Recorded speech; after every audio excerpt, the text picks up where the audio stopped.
اكو بعض الاشكالات اللي ما يقبل بنظرية المهدي إن ولد، بعض الإشكالات والشبه صارت عنده، وهي كيف تقولون بأن المهدي مولود واليوم إيش قد عمر المهدي صار؟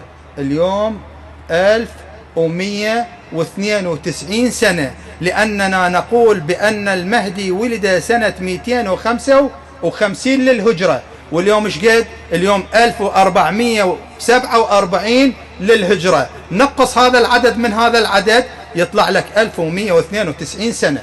الشبهة الأولى: كيف تقولون بأن المهدي مولود وغاب في سنة 60 أو 261 بهذا العمر 6-7 سنوات، وإلى يومنا هذا هو عايش؟ نجاوب جواب علمي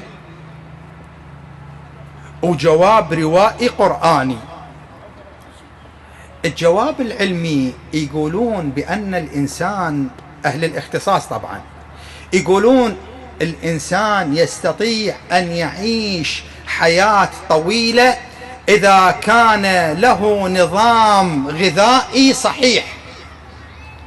إذا نظامك الغذائي صحيح فأنت سوف تعيش وتعمر.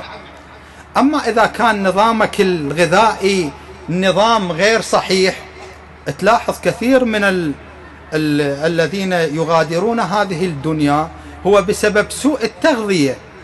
نظام الغذائي مو صحيح، بل تلاحظ احنا اليوم عندنا أطفال بعدهم صغار مصابين بالسكر، مصابين بأمراض مزمنة.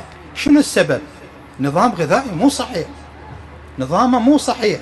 لذلك تلاحظ بأن الإنسان يغادر هذه الحياة في كثير من الأحيان بسبب أمراض سوء تغذية.